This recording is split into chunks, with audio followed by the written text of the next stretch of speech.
saya dapat di gereja itu, saya duduk merenung. Saudara saya semuanya itu, mereka nggak ingin menyakiti. Masa saya akan melihat mereka tuh hanya karena beda merek agama, yang hanya oleh manusia-manusia nih yang beragama, yang merasa diri suci. Padahal agama itu yang sekarang ini agama manusia, tidak ada agama Tuhan. Kenapa saya bilang begitu? Betul, kitab suci itu dari Tuhan. Tapi kalau yang menerjemahkan, yang menafsirkan manusia-manusia biasa ini, bukan Rasul, berarti apa? Kembali menjadi agama manusia, bukan agama Tuhan yang kita pahami ini.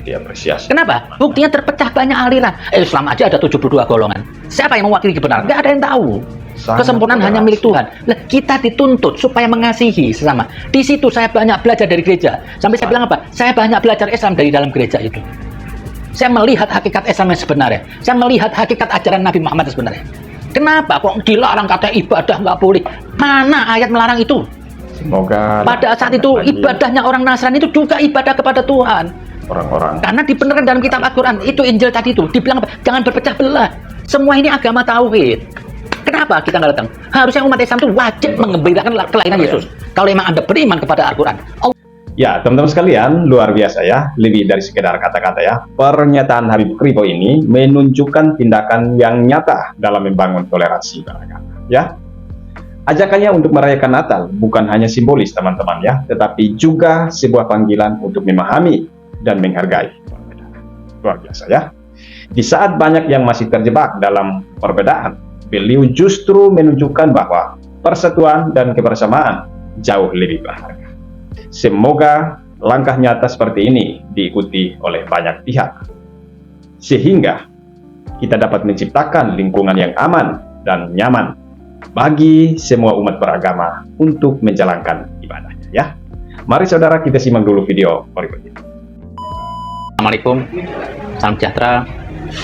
Kemarin tanggal 24 Desember saya menghadiri acara Natal bersama di Gereja Bethel Indonesia Mawar Saron yang dipimpin oleh Pendeta Yohanes Nahuwai MTH.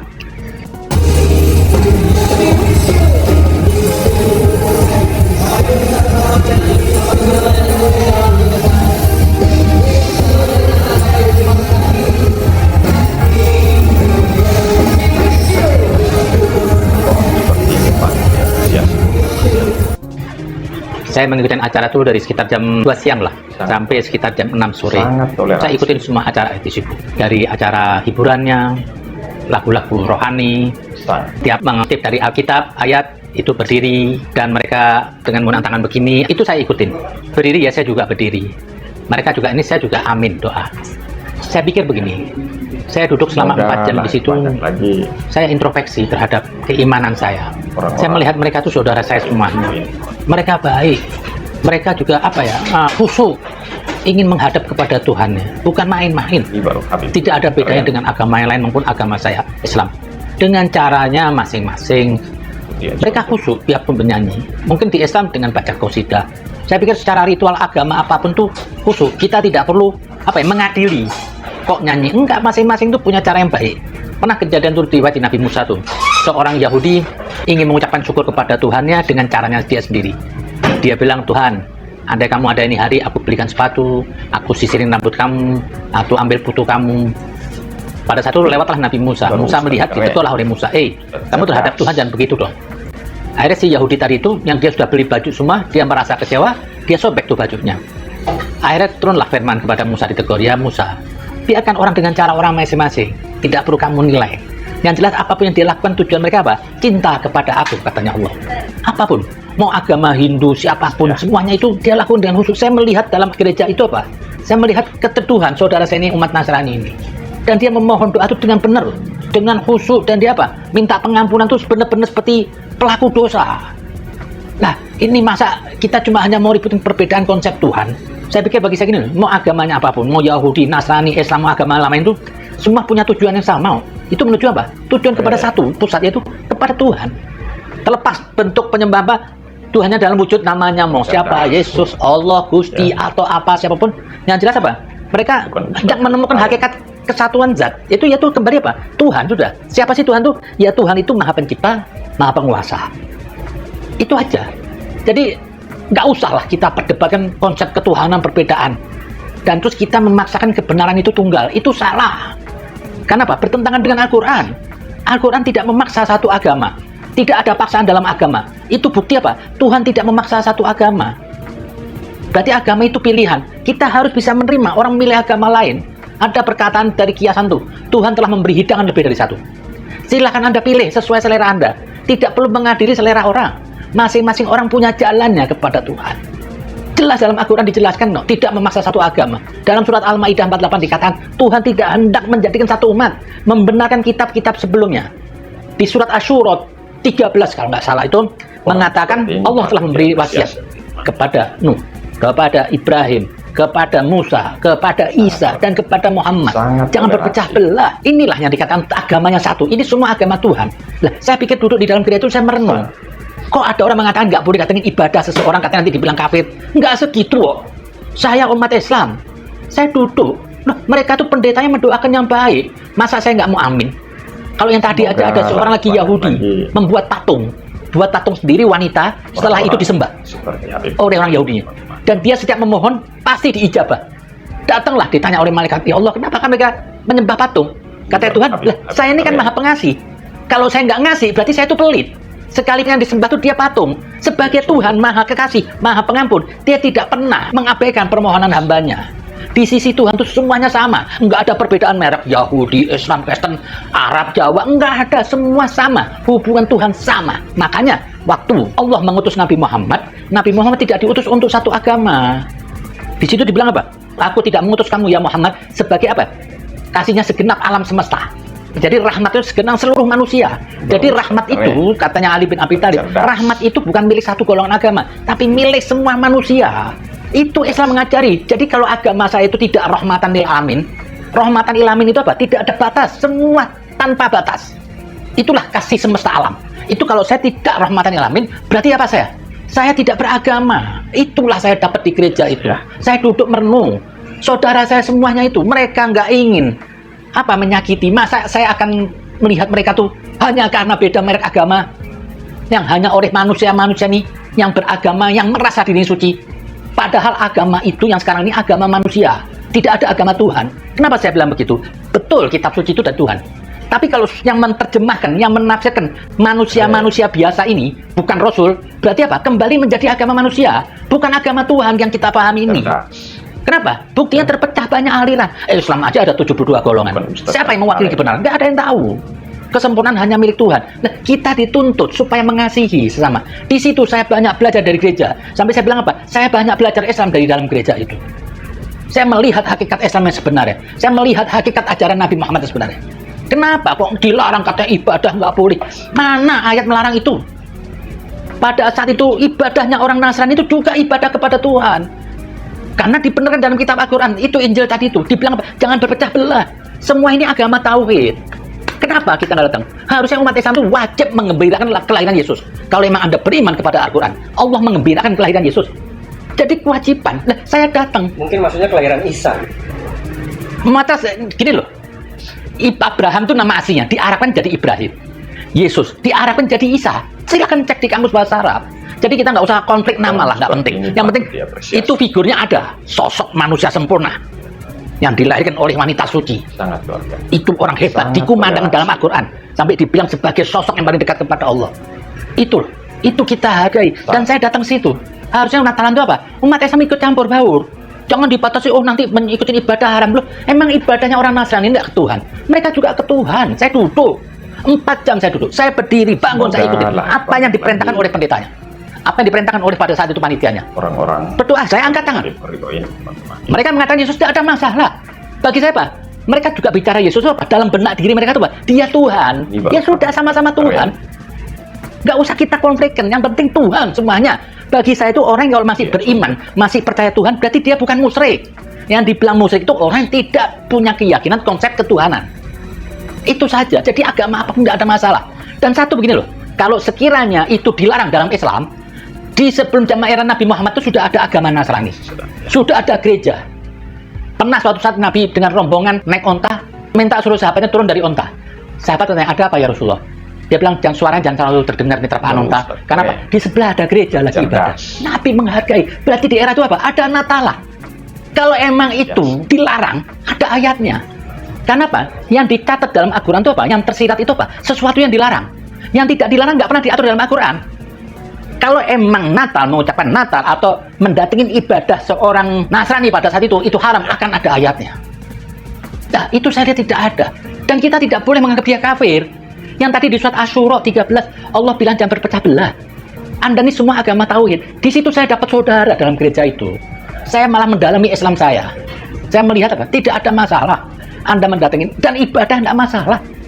Apa terus besok ada seorang Nasrani doakan saya tolak? Ada nggak masalah. Doa itu semua baik. Ya misalnya Anda sakit ke dokter terus saya tanya apa Anda mau tolak? Kan enggak juga. Itu kan logika dasar. Jadi sesuatu yang baik, ucapan, perilaku. Makanya ada perkataan itu. Kalau Anda ingin mengetahui kedalaman agama seseorang, jangan dilihat dari ibadah ritualnya. Lihat bagaimana dia hubungan dengan orang lain. Kenapa? Prinsip agama ini bukan untuk Tuhan, untuk manusia. Supaya apa? Saling mengasihi. Lah, saya datang sebagai seorang muslim, duduk di gereja. Mereka bahagia, saya juga bahagia. Justru itu, cinta itu lahir apa? Dari perbedaan. Karena perbedaan itu ada rasa cinta. Saya merasa ada cinta di situ. Mereka juga menyintai saya. Mereka bahagia. Padahal saya ini bukan siapa-siapa. Alangkah baiknya besok umat Islam juga hadir. Tidak perlu ada fatwa-fatwa katanya mendatangin ibadah kafir. Buktikan ayatnya. Kalau emang mendatangin ibadah itu kafir kepada orang Nasrani, buang itu Al-Quran. Buat apa tadi ayat Asyura 13? Allah tidak memaksa satu loh. Jadi jangan punya di benak pikiran kita itu apa? Kita menganggap seorang selain Islam itu kafir. Itu Anda sesat. Oh, dia tidak kenal Nabi Muhammad. Masing-masing punya jalurnya. Taurat punya jalurnya siapa? Musa. Injil atau Alkitab punya jalurnya Yesus. Al-Quran Muhammad. Nabi tidak menganulir. Nabi minta semua kembali kepada itu. Berganti Nabi itu bukan menjatuhkan Nabi sebelumnya. Tetap malah diakui keberadaannya. Jadi disitulah kenapa saya harus datang. Itu konsekuensi saya sebagai umat Islam. Saya harus duduk di dalam gereja itu. Saya harus menghargai orang-orang saudara saya kaum Nasrani. Dan saya itu juga bergembira. Karena Al-Quran menyuruh mengembirakan. Lah itulah saya pikir. Disitulah saya dapat hikmah. Saya makin mengenal Islam yang sebenarnya. Mau orang tuh kalau mendalami batin agama, orang tuh apa? Akan bertemu dengan agama lain. Tapi kalau cuma sebatas kulitnya, oh, ini kafir, ini sesat, ini kafir, ini sesat. Agama kok malah menjadikan problem masyarakat, kan aneh. Agama menjadikan apa ya? Perpecahan, kan aneh. Harusnya kalau emang itu agama dari Tuhan, harusnya menyatukan semua manusia. Jangan suka Anda merasa paling suci. Anda bukan wakil Tuhan. Tuhan cuma minta aku saling menghargai. Itulah saya dapat dari Natal dalam gereja di Mawar Saron. Nah, setelah itu saya melihat video pendek dari Banjar yang biasa setiap tahun ada hall guru sekumpul itu. Dan saya dengar yang datang jutaan. Spektakuler kata guru sekumpul. Itu penuh semua jalan. Nah, di situ ada video pendek dari panitia gereja Katolik. Ya, jadi Bapak Ibu, saya ketua panitia dari gereja Katolik menyediakan kantong parkir kurang lebih 1000 sepeda motor. Jadi kami antusias sekali atas haul guru kumpul. Ini tahun ketiga kami buka gereja Katolik. Ada toilet, ada air wudhu kita sediakan, ada karpet ketika nanti mau sholat kita bentangkan karpet. Itu aja Bapak. Ya. Ayo wudhu rempongnya.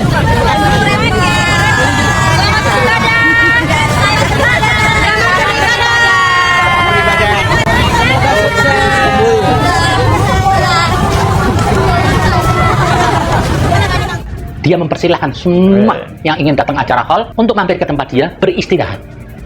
Mau taruh mobil parkir boleh, disiapin karpet. Mau sholat boleh, ibadah ini. Mau silahkan sholat boleh. Dihidangin makanan lagi. Mereka seperti menjadi pelayannya umat Islam. Banyak rombongan datang. Indah apa enggak? Indah. Anda sebagai umat Islam apa? Bersyukur enggak? Bersyukur. Terima kasih, terima kasih. Berarti Anda manusia. Saya berharap besok umat Islam bisa begitu. Jangan loh. Anda kalau melihat kebaikan seseorang itu Allah bilang, Pak, Anda harus balas dengan kebaikan. Dengan yang setara. Kalau Anda nggak bisa dengan ucapan. Anda ucapkan pada orang lain, itu orang baik. Itu. Tapi diucapkan kata Tuhan, harus dibalas yang setara. Nah, saya berharap besok umat Islam yang ada di Indonesia ini apa?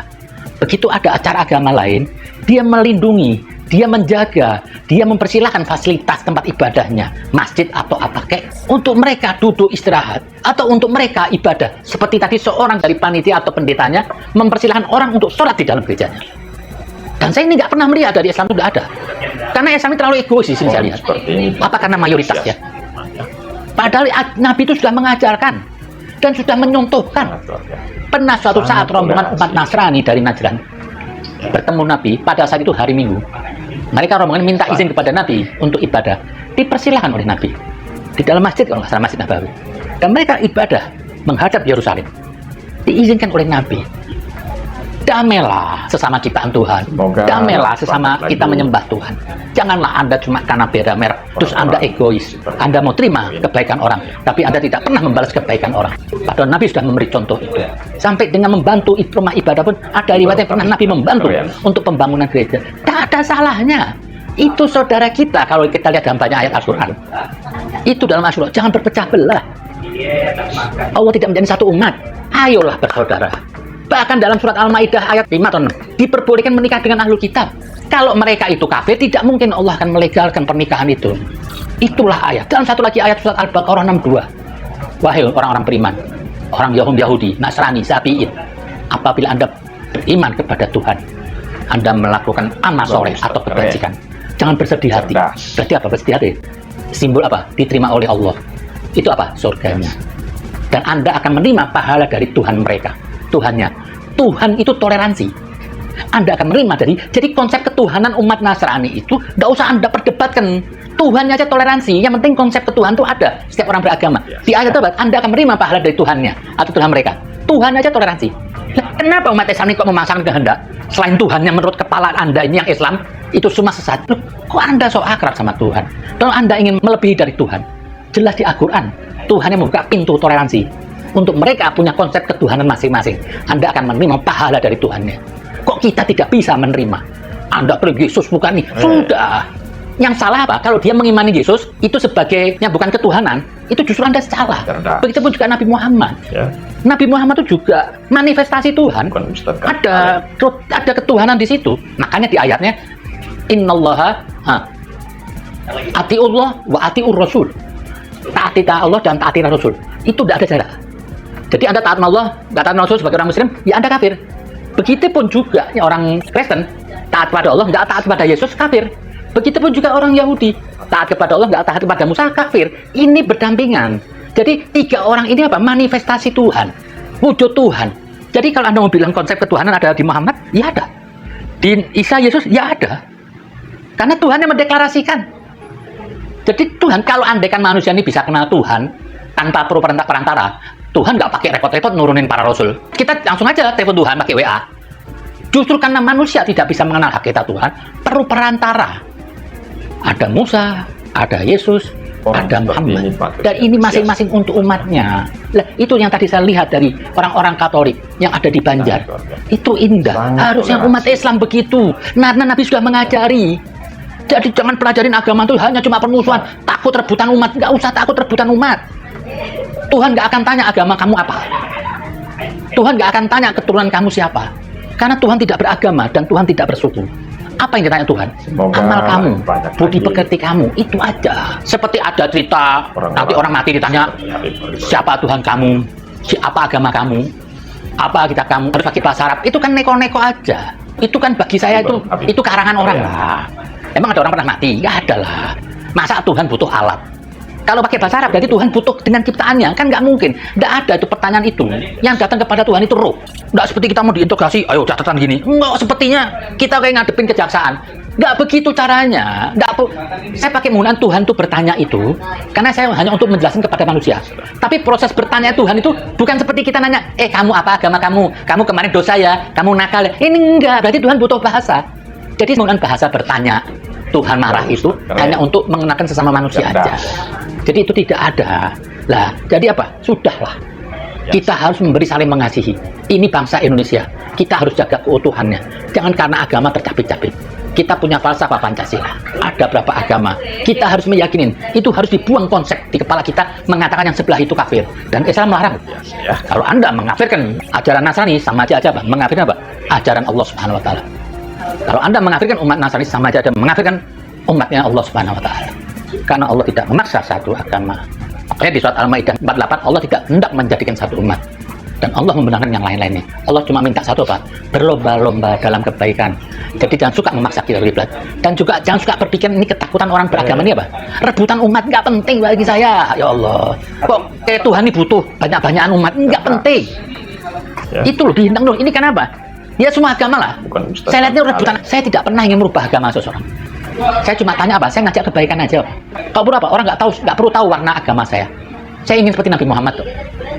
Nabi tidak pernah berlabel agama. Karena Nabi diutus untuk semua manusia. Kalau Nabi berlabel agama, berarti Nabi membatasi dirinya. Hanya kepada agama tertentu, tidak untuk semua manusia. Ini bertentangan. Makanya para rasul tidak ada merek agamanya. Kalau Nabi itu bermerek agama, berarti Tuhan juga bermerek agama dong. Karena Nabi itu manifestasi Tuhan. Mustahil Tuhan beragama.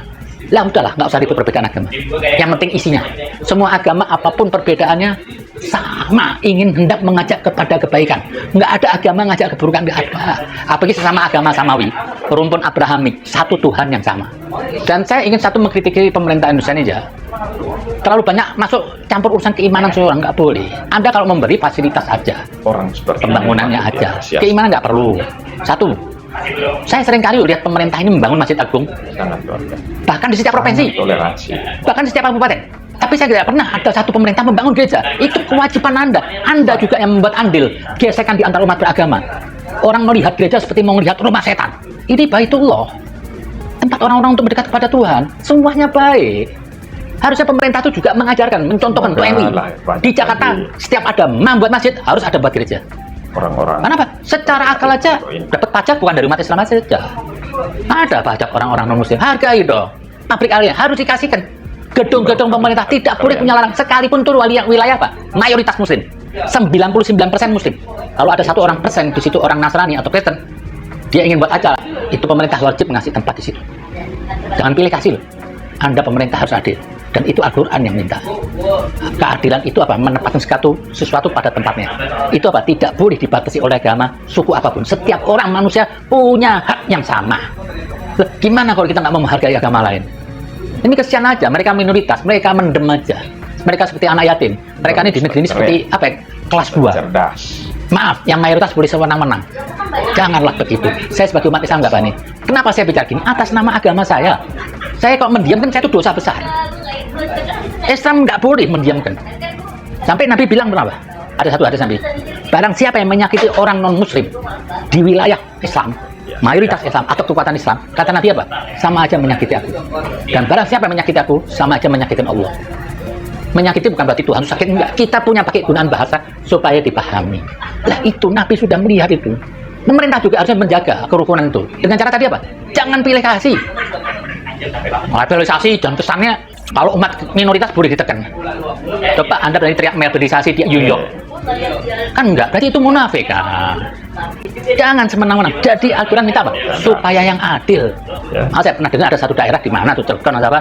Orang Kristennya harus ibadah keluar dari kampungnya. Ini dosa berjamaah ini. Anda melanggar Al-Quran. Pemerintah harus tegas. Sekalipun 1%, kasih itu tempat. Jaga dia keamanannya. Itu. Dan saya pikir semua umat Islam perlu bareng-bareng. Saya tuh kemarin besok Natalan dulu apa? Semua ikut Natalan. Idul Fitri, semua ikut Idul Fitri. Apa kayak yang lainnya sudah? Biar indah nih negeri ini. Orang tuh perlu keadilan. Keadilan itu apa? Untuk semua manusia, lintas agama, lintas suku, itu adil. Nggak boleh sedikit mereka merasa nggak adil. Hak lain tidak pernah Nabi merampas hak-hak orang semua lain. Itu Nabi perintah. Itu aja saya pikir kejadian yang tadi itu di Banjar itu, saya cuma berharap besok datang dari umat Islam. Jangan cuma hanya umat non-muslim Kristen aja yang terus memberikan kebaikan kepada umat Islam. Harusnya dibalas itu kebaikan. Wow, luar biasa saudara ya. Pernyataan Habib Kribo tentang ajakannya merayakan Natal dan pentingnya toleransi antar umat beragama patut diapresiasi teman-teman ya. Sikapnya yang inklusif dan menekankan pentingnya saling menghormati keyakinan ini merupakan contoh nyata teman-teman ya. Bagaimana perbedaan keyakinan dapat dirayakan dalam semangat persatuan. Ini sangat luar biasa saudara ya. Sangat luar biasa. Ajakannya untuk tidak intoleran dan menghormati hak ibadah umat Kristiani ini sangat relevan teman-teman dengan kondisi saat ini ya. Dan semoga dapat menginspirasi lebih banyak lagi individu untuk membangun kerukunan antar umat beragama di Indonesia dan Cina ya. Menghargai perbedaan adalah kunci perdamaian dan kemajuan bangsa ya. Jadi harapan saya saudara, kaum intoleransi yang sering melarang umat Kristen beribadah, yang sering melarang umat Kristen merayakan Natal atau membangun rumah ibadah, mereka menyaksikan video ini dan bertobat sudah ya. Bertobat sudah kalian ya. Terlebih bagi oknum-oknum pemerintah yang sukanya intoleran dan yang suka intoleran ya, dari pusat sampai ke RT RW ya. Kalian simak baik video ini dan bertobat sudah kalian ya. Semoga kalian tercerahkan. Lewat video ini kalian tercerahkan ya. Ini contoh yang baik bagi semua umat beragama di Indonesia ya. Tuhan Yesus memberkati. Shalom.